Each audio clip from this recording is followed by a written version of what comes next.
रेणुका सिंह जो वर्तमान में सरगुजा लोकसभा से सांसद हैं और केंद्र सरकार में जनजातीय राज्यों की राज्य मंत्री हैं। अभी भाजपा ने उन्हें भरतपुर सोनहत विधानसभा से प्रत्याशी बनाया है। विधानसभा क्षेत्र क्रमांक 1 से वे चुनाव मैदान में होंगी और अभी इस वक्त जो है आज उनकी शुरुआत उन्होंने नवरात्रि के पहले दिन से की है। भरतपुर सोनहत विधानसभा के सोनहत इलाके में अलग अलग जगह जा रही हैं, ग्रामीणों से मिल रही हैं। अभी इस वक्त हमारे साथ रेणुका सिंह हैं। रेणुका सिंह जी, पहला सवाल तो यही है, आखिर विधानसभा लड़ने की इच्छा आपकी खुद की थी या पार्टी संगठन के निर्देश पे आपने ये जिम्मेदारी ली है? भारतीय जनता पार्टी का कार्यकर्ता संगठन का हमेशा काम करता है और जब भी प्रदेश नेतृत्व, राष्ट्रीय नेतृत्व उसे चुनाव लड़ने के लिए कहती है, अवसर देती है, तो भारतीय जनता पार्टी का कार्यकर्ता चुनाव लड़ता है। मैं भी एक कार्यकर्ता हूँ। माननीय नरेंद्र मोदी जी के मंत्रिमंडल में अच्छे से काम कर रही हूँ। माननीय मोदी जी ने, माननीय अमित शाह जी ने, माननीय जगत प्रकाश नड्डा जी ने, राष्ट्रीय नेतृत्व और प्रदेश नेतृत्व ने मुझे भरतपुर सोनहत से चुनाव लड़ने के लिए कहा, तो मैंने उनके आदेश पर भरतपुर सोनहत क्षेत्र की जनता के बीच में हूँ। मेरे साथ जिला के अध्यक्ष भी हैं और भारतीय जनता पार्टी यहाँ पर जीतेगी और मैं जिताने के लिए आई हूँ। जिले के अध्यक्ष तो हैं, लेकिन इलाके की विधायक रही चंपा देवी पावले आज आपके दौरे में नज़र नहीं आ रही हैं। क्या लगता है साथ कितना मिलेगा? ठीक है, वो पूर्व विधायक रही हैं और उनके साथ साथ और भी कार्यकर्ता इस क्षेत्र से चुनाव लड़ने की इच्छा रखते थे, लेकिन नेतृत्व ने अपना जो फैसला दिया है। आज चंपा जरूर हमारे बीच में नहीं है, थोड़ी तकलीफ़ भी है, नाराज़ नहीं है, तकलीफ़ हो सकती है और वो तकलीफ़, वो पीड़ा स्वाभाविक है। चंपा देवी मेरे साथ रहेंगी, क्षेत्र के कार्यकर्ताओं के साथ रहेंगी और पूरे चुनाव में कैंपेनिंग भी करेंगी। इसके पहले आप प्रेमनगर विधानसभा से वहाँ पे विधायक रही हैं। आप चाहती तो सरगुजा में किसी भी सीट से लड़ सकती थी, सीतापुर से अमरजीत भगत को चुनौती दे सकती थी, अंबिकापुर से लड़ सकती थी या प्रेमनगर, लेकिन भरतपुर विधानसभा को चुनने के पीछे कारण क्या है? गुलाब के आतंक से इस क्षेत्र को मुक्त कराना था। उसकी जो गुंडागर्दी है, कार्यकर्ताओं को ही नहीं बल्कि आम जनता को भी परेशान किया जा रहा है, हत्यारों को बचाया जा रहा है, बालू माफिया यहाँ पर काम कर रहे हैं, क्षेत्र का विकास रुका हुआ है। भूपेश बघेल जैसे भ्रष्ट मुख्यमंत्री से इस छत्तीसगढ़ को बचाना है और गुलाब जैसे गुंडागर्दी और आतंक के नाम पर विधायकी करने वाले क्षेत्र के विधायक से इस क्षेत्र को मुक्ति भी दिलाना है। और माननीय नरेंद्र मोदी जी आज़ादी के 75 वर्ष पूर्ण होने के बाद जो अमृत काल है, अमृत काल में हम प्रवेश कर चुके हैं और अमृत काल में देश को दुनिया का सबसे सशक्त और समृद्ध राष्ट्र बनाने जा रहे हैं। पैसे की कोई कमी नहीं है।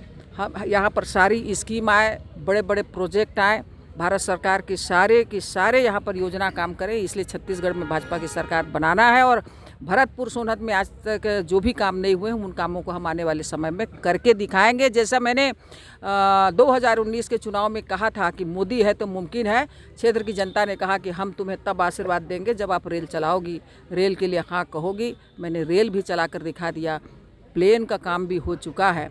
जो काम नहीं हुआ था 1935 का जो अंबिकापुर बरवाडीह प्रोजेक्ट, उसका डीपीआर बन के तैयार है। और केवल अंबिकापुर बरवाडीह प्रोजेक्ट ही नहीं बल्कि अंबिकापुर रेणुकूट, अंबिकापुर गढ़वा, यानी हम अपने इस सरगुजा संसदीय क्षेत्र नहीं बल्कि संभाग को आने वाले समय का एक एनर्जी कॉरिडोर बनाने जा रहे हैं। जैसा हम कोयला देते हैं तो हमारे यहाँ पर रेल की भी यहाँ पर बाढ़ लगने वाली है।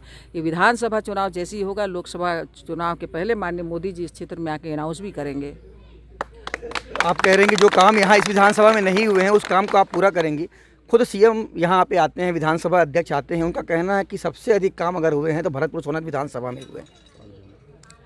भरतपुर सोनहत विधानसभा क्षेत्र में कितने काम हुए हैं, मुझे बस एक राउंड दौरा लगाने दीजिए, इसके बाद मैं बता सकती हूँ कि इस क्षेत्र में क्या काम हुए हैं और क्या काम करने की ज़रूरत थी। जैसे मैं प्रेमनगर से 10 साल विधायक थे, एक तहसील के नाम पर सन 2000 में 10,000 जनता के बीच में कांग्रेस ने गोली चलवा दिया था, वहाँ पर लोगों को जेल में डाला जा रहा था। तब हमने कहा था कि एक तहसील के नाम पे इतने लोगों के ऊपर FIR हो रहे हैं। साहू समाज के ऊपर उस समय कितना FIR हुआ, बहुत सारे लोगों को जेल डाला गया और हमने एक नहीं बल्कि 49 तहसील बनाई। क्षेत्र का जो विकास है, विकास का इतिहास यानी मैंने लिखा है। और जब से मैं विधायक नहीं हूँ, 10 साल से प्रेमनगर विधानसभा क्षेत्र में कोई भी विकास के काम नहीं हो रहे हैं।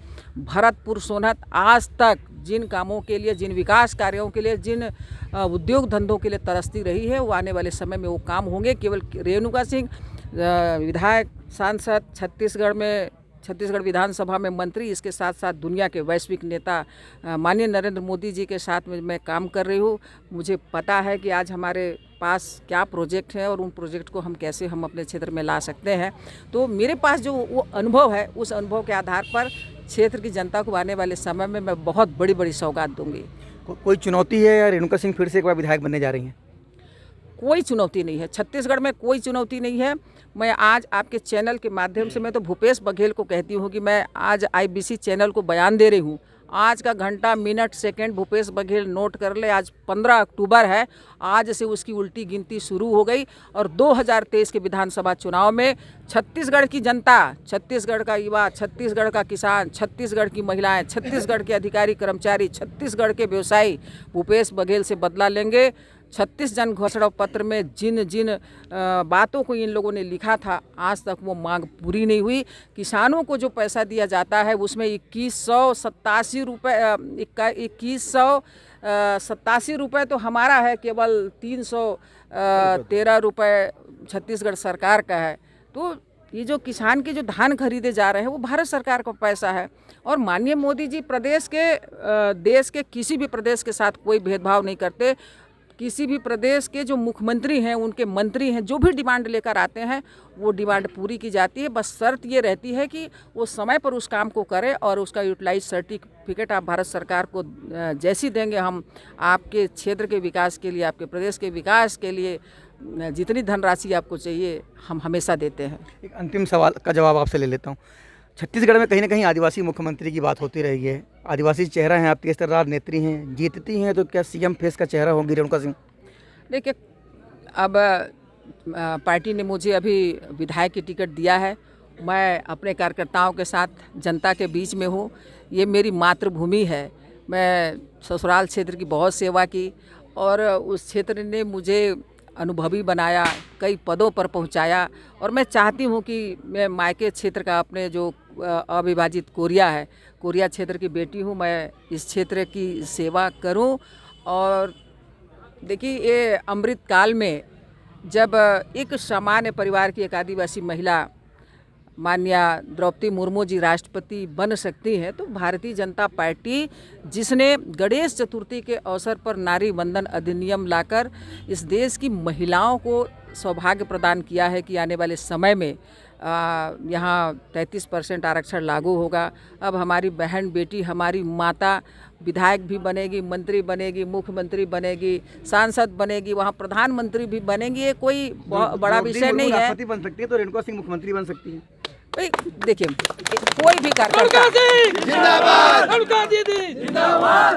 एक कार्यकर्ता, भारतीय जनता पार्टी का एक सामान्य कार्यकर्ता, बूथ का कार्यकर्ता विधायक बन सकता है, बूथ का कार्यकर्ता सांसद बन सकता है, कोई भी मंत्री बन सकता है, तो कोई मुख्यमंत्री क्यों नहीं बन सकता? आपके जवाब से एक सवाल निकल के आ गया है कि आप कोरिया की बेटी हैं, बाहरी का मुद्दा हावी रहेगा चुनाव में, क्या जवाब देंगी आप जाएंगी जब क्षेत्र में? तो मैं जिस जिले में विधायक के रूप में काम की हूँ, स्वर्गीय रवि त्रिपाठी जी भड़गांव से आकर चुनाव लड़े, सभी प्रत्याशियों की जमानत जब्त कराते हुए उन्होंने 19,000 से चुनाव जीता।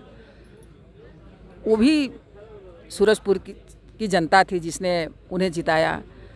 माननीय नरेंद्र मोदी जी गुजरात से आते हैं, उत्तर प्रदेश में चुनाव लड़ते हैं। ऐसे बहुत सारे लोग हैं जो कहीं के होते हैं और कहीं चुनाव लड़ते हैं। और मैं अलग कहाँ हूँ? मैं तो आपकी बहन हूँ, आपकी बेटी हूँ। मैं तो अपने घर में आई हूँ, तुम्हार बेटी तुम्हार द्वार आई हूँ। मैं तो इस मिट्टी में पैदा हुई और इस मिट्टी के आशीर्वाद से रेणुका सिंह विधायक, सांसद और मोदी जी के साथ मंत्री के रूप में काम करना है तो मेरे लिए बहुत सौभाग्य की बात रही। मैं कहीं ये विषय और ये मेरे ऊपर लागू ही नहीं होता है। मेरे पिताजी जनकपुर में नौकरी किए हैं, मेरा बचपन वहाँ गुजरा है। मेरे पिताजी रामानुजगंज में नौकरी किए हैं 13 साल। मेरे 2 भाई बहन वहाँ पैदा हुए हैं। मैं कोई बाहर की नहीं हूँ, मैं इस मिट्टी की हूँ और यहाँ की बेटी हूँ, यहाँ की फुआ हूँ, यहाँ की मौसी हूँ। मैं यहीं की हूँ।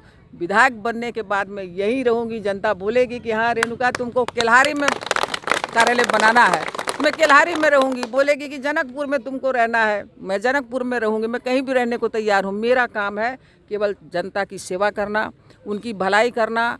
और जो गुंडागर्दी करते हैं, जैसे कि स्वर्गीय तुलेश्वर सिंह जी गुंडागर्दी बहुत करते थे, आज नहीं है, नहीं कहना चाहिए। तो ठीक उसी प्रकार से इस क्षेत्र के विधायक की भी गुंडागर्दी चरम सीमा पर है। अधिकारी कर्मचारियों का जिस तरह इस क्षेत्र के विधायक और ये इस प्रदेश के जो मुख्यमंत्री हैं उनका कैबिनेट उपयोग दुरुपयोग कर रहा है, और पैसे के नाम पर जिस तरीके से बंदर बाट मचाया गया, एटीएम बने हुए हैं, जनता कभी इसको माफ़ नहीं करेगी। और हम लोग इस भरतपुर सोनत को बहुत बड़े मतों के अंतर से जीतेंगे। तो आप थी रेणुका सिंह जिन्होंने हमारे तमाम सवालों का बेबाक जवाब दिया और प्रेम नगर से निकल करके भरतपुर सोनत विधानसभा में चुनाव लड़ने आई है। लेकिन उनका कहना है कि ये जो जिला है ये उनका मायका है, वो यहाँ की बेटी हैं, मौसी हैं, और यहाँ पे किसी तरह की बाहरी वाला कोई मुद्दा नहीं है। और आने वाले चुनाव में यहाँ से वो चुनाव जीतेंगी। और उन्होंने सीएम भूपेश बघेल को खुली चुनौती दी है कि आने वाले समय में छत्तीसगढ़ में भाजपा की सरकार बनने जा रही है। सतीश गुप्ता, IBC 24, भरतपुर सोनहत।